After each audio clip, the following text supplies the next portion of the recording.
নমস্কাৰ, মই astrologer N Kumar.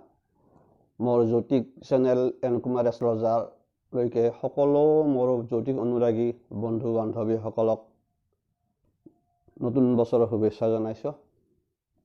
যোৱা বছৰটো এতিয়া বৰ্তমান আমি শেষ সময়ত আহি পৰিছোঁ আৰু আজি কালিৰ পৰাই নতুন বছৰে হুমুকি মাৰিব। আশা কৰোঁ এই নতুন বছৰে সকলোৰে আকাংক্ষা পূৰণ কৰক। মনৰ যি আশা আছে সেই আশাবোৰ বাস্তৱ ৰূপ লওক। সমস্যাবোৰ সমাধান কৰিবলৈ সক্ষম হওক, তাকে কামনা কৰিলোঁ।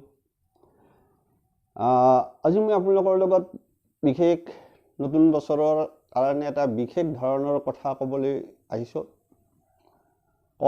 সেইটো হ'ল সমস্যা বুলি ভাবি থাকিলে সমস্যাই কেতিয়া সমাধান নহয়, সেইটো আপুনিও জানে, ময়ো জানো।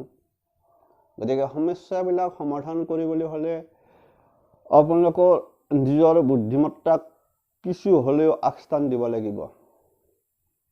আৰু সমস্যা সকলোৰে থাকে, কাৰ সমস্যা নাই। আৰু সেইদৰে য'ত কোৱা হয় য'ত সমস্যা আছে তাত সমাধানো আছে। গতিকে আপোনাৰ নিজৰ সমস্যা আপুনি নিজে সমাধান কৰক। আমি হয়তো ক'ব পাৰিম বা প্ৰতিকাৰ হিচাপত কৈছোঁ, সেইখিনি হ'ল এটা বিশ্বাস। কাৰণ আমি এটা অজনা শক্তিৰ ওপৰত সদায় বিশ্বাস ৰাখিব লগা হৈ যায়। যিহেতু আমি নাজানো আজি আছোঁ কালি কি হয়, খুব এটা অনিশ্চয়তা আমাৰ ভাগ্য আমাৰ য'ত কোৱা হয় যে আমি কওঁ যে ভাগ্যৰ লীলা। গতিকে সেইফালৰ পৰা আমি বহুত কিবা কিবি আমি চাওঁ, নিজেও চাওঁ, আনকো কওঁ। মই মোৰ ফালৰ পৰা মই যিখিনি পাৰোঁ সেইখিনি আপোনালোকক মই বহু কথাই কৈছোঁ। আৰু বহুতে মোক ফোনত নোপোৱাৰ বাবে বেয়াও পাব পাৰে, মই তাৰ বাবে দুখিত। কাৰণ আপোনালোকক মই কওঁ যে মই কোনো পেছাদাৰী জ্যোতিষী নহয়। যিহেতু মই অপেছাদাৰী জ্যোতিষ মোৰ এটা হবি। তাৰ লগত মই জনসাধাৰণৰ লগত কিছু শ্বেয়াৰ কৰিছোঁ, মাত্ৰ মই শ্বেয়াৰ কৰিছোঁ আপোনালোকৰ লগত যে আপোনালোকৰ সমস্যাবোৰ আহিলে বা কেনেকুৱা সমস্যা আহিলে কি কাৰণত আহিব পাৰে আৰু কেনেকুৱা পদ্ধতি অৱলম্বন কৰি আপুনি সমস্যাৰ পৰা মুক্তি পাব পাৰে, সেইটোৱে মোৰ বিষয়বস্তু। সেইকাৰণে আপোনালোকক মই কিছুমান উপায় যাক কয় পথ দেখুৱাই দিছোঁ কেৱল। গতিকে আপোনালোকে তাৰ কাৰণে মোক বেয়াও নাপাব, কাৰণ মোৰ সময়বিলাক এনেকুৱাই, মই ব্যস্ততাৰ মাজত থাকোঁ মেক্সিমাম। গতিকে আপোনালোকক যিখিনি মোৰ ফালৰ পৰা পাৰোঁ সেইখিনি মই মোটামুটি সমাধানৰ কাৰণে ৰাস্তা দেখুৱাই দিছোঁ। সমাধানৰ ৰাস্তাটো আপোনালোকে নিজে বিচাৰি উলিয়াব লাগিব। সমস্যা সমাধানটো আপোনাৰ নিজৰ ওপৰত। মই ক'লোঁ বুলি যে মানে আপোনালোকৰ অমুক হ'ব সেইটোও নহয়। কোনো গেৰাণ্টি ক'ব দিব, কোনো কাৰো সমস্যা সমাধানৰ গেৰাণ্টি দি কথা ক'ব নোৱাৰে। কাৰণ সমস্যাবিলাক প্ৰত্যেকৰে নিজা নিজা সমস্যা উদ্ভৱ হয়, সময় সাপেক্ষে, আৰু সেইদৰে মাৰো যায়। সেইকাৰণে আপোনালোকক কওঁ যে সমস্যা বুলিও ধৰি নল'ব। যেতিয়া একেলগে বহুকেইটা সমস্যা আপোনাক আহি যাব পাৰে, তাৰ মাজত কোনোবা এটা যিটো সমস্যা প্ৰথম সমাধান কৰিব পাৰি সেইটো কৰি লওক। যিটো সহজটোত কৰি লওক প্ৰথম। জটিলটোত নাযাব। জটিল সমস্যা লগে লগে সমাধান কৰিব গ'লে সি জটিলতাৰ সৃষ্টি কৰিব। মই কৈ থৈ দিলোঁ, যদি আপোনালোকে জটিলতাক বাদ দি যদি আপোনালোকে সৰু সমস্যাটো প্ৰথমে সমাধান কৰিব পাৰে, যেতিয়া দেখিব যে বহু সমস্যাৰ মাজত যিটো সৰু সমস্যা দুই এটা কৰাৰ পিছত নেক্সট দেখিব লাহে লাহে এইটো কামটো মোৰ হৈ গ'ল, নেক্সট আপোনাৰ আহি যাব। তেতিয়া লাহে লাহে আপোনাৰ যিটো আত্মবিশ্বাস অহাৰ লগে লগে দেখিব আপুনি যিমান ডাঙৰ সমস্যা নহওক কিয় আমি তাক সমাধান কৰিব পাৰিব, মোৰ বিশ্বাস। সেয়েহে সকলোকে আজি মই এটা বিশেষ তাৰ লগত এটা কাহিনী আপোনালোক সৰু কাহিনী কৈ দিছোঁ। সেই কাহিনীটোৰ পৰাই আপোনালোকে কিছু হ'লেও শিকিব পাৰিব, ক'ব পাৰিব আৰু জ্ঞান ল'ব পাৰিব যে এবাৰ কৰ্ম ভাগ্য বুদ্ধি এই তিনিওৰে মাজত কাজিয়া হ'ল। কাৰণ কৰ্মই কৈছে মই ডাঙৰ, ভাগ্যই কৈছে মই ডাঙৰ, বুদ্ধি কৈছে মই ডাঙৰ। এইদৰে সিহঁতৰ মানে লাগি থাকোঁতে সেই মুহূৰ্তত নাৰদ মুনি আহিল। নাৰদ মুনি আহি ক'লে যে কি হ'ল, মানে ক'লে যে আমাৰ মাজত এনেকুৱা, আমি কোন ডাঙৰ? তেতিয়া নাৰদ মুনিয়ে কৈছে সেইটো ময়ো বিচাৰ কৰিব নোৱাৰিম। তোমালোকে পৃথিৱীলৈ যোৱা, তাত গৈ এনেকুৱা এজন মানুহক লগত লম্বা, তাৰপিছত গম পাবা কোন ডাঙৰ। নাৰদ মুনিৰ কথা শুনি তিনিওজনে তললৈ নামি আহিলে, পৃথিৱীত আহিলে। আহি দেখিলে এজন খৰিকটীয়াই খৰি কাটি আছে। তেতিয়া কৰ্মই ক'লে যে প্ৰথম তাহাক এটাই দেখিলোঁ, নাৰদ মুনিয়ে কৈছে যে তোমালোক প্ৰত্যেকে সেই মানুহজনৰ তাত এসপ্তাহ 7 দিনকে লম্বিবা। ইণ্টাৰেষ্টিং কাহিনী মই এটা কৈ দিছোঁ। তেতিয়া সিহঁতে আহি সেই খৰিকটীয়াজনৰ তাত সোমাল।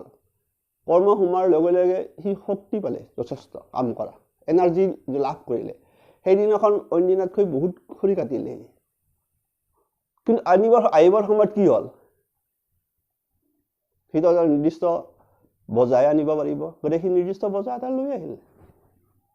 সেইদৰে 7 দিন গ'ল, দেখিলে কোনো ডেভেলপ নহ'ল, সি নিৰ্দিষ্ট সেয়ে হ'ল।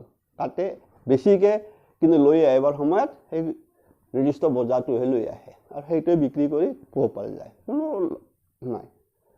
নেক্সট আপোনাৰ সপ্তাহ চালে কৰ্ম গুচি গ'ল, কৰ্ম শেষ গুচি গ'ল। নেক্সট আহি গ'ল ভাগ্য। ভাগ্যই কৰিলে কি, সেই মানুহজনক যাওঁতে ঠিক গাছ কাটোতে ঠিক হঠাৎ দেখিলে এটা ধুনীয়াকৈ আপোনাৰ তাত মুদ্ৰা পৰি আছে, সোণৰ মুদ্ৰা এই গছ এডালৰ গুৰত। খেতিয়কজনে কি খৰিকটীয়াজনে বাদ দি সেই মুদ্ৰাটো ল'লে, লৈ পেলাই ঘৰত গুচি আহিল। আহি পেলাই সি ভাবিলে মোৰ ভাগ্য বিৰাট ভাল। সেই বুলি সেই টকা পইচা সি সেই দিন পৰা আৰম্ভ কৰি কোনো কাম নকৰাকৈ অহৰহ খৰচ কৰিলে। হঠাৎ দেখা পালে এটা মানুহ নিৰ্দিষ্ট ধৰণে, গতিকে এটা নিৰ্দিষ্ট জেগাৰ ধনটো টপলাৰ ধন এই 7 দিনত শেষ হৈ গ'ল। তেতিয়া চিন্তা আহি গ'ল, আৰে ধন হৈ মই কি কৰিম? সি আকৌ গ'ল। তেতিয়া সি ভাবিলে চালা মোৰ নিচিনা বুদ্ধিহীন কোনো নাই। সেই মুহূৰ্ততে 7 দিন শেষ হোৱাৰ কাৰণে ভাগ্যই দেখিলে কোনো পৰিৱৰ্তন নহ'ল, গুচি গ'ল।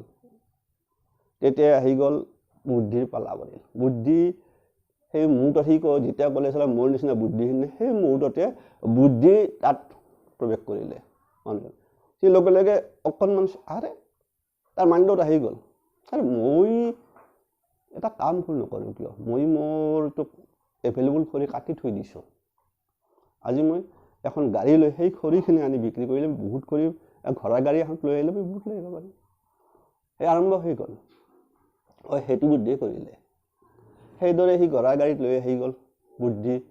আহি পেলাই সেইদিনাখন দেখিলে লাহে লাহে এই নেক্সট সপ্তাহত তাৰ মাথাত সোমাল, আৰে মইতো এখন কুঠাৰেদি কাটি আছোঁ, সেইখন কুঠাৰেদি কাটোতে তাৰ ধাৰ কমি যায়, গতিকে মই 2খন কুঠাৰ লৈ যাম। তেতিয়া এখন কুঠাৰ ধাৰ কমিল, নেক্সটখনেদি কাটে। আৰু তেতিয়া সি কৰিলে কি ঘৰৰ গাড়ীখন ব্যৱহাৰ কৰি থাকিল। সেইদৰে দেখিলে লাহে লাহে 7 দিন হ'ল, ইতিমধ্যে সি বহুত টকা পইচা আৰু বুদ্ধি আহি গ'ল না, টকা পইচা জমাটো আহি গ'ল। তেতিয়া সি বহুত আগবাঢ়ি গ'ল। তেতিয়া বুদ্ধি গুচি গ'ল। সি যাই দেখা ক'লে যে মই আহিলোঁ, যে মানুহজন তোমালোকে চোৱা, এতিয়া মানুহজন আগতকৈ বহুত ঘৰ বাটি ইতিমধ্যে এই 7 দিনতে কি অৱস্থা, কিমান উন্নত হৈ গ'ল।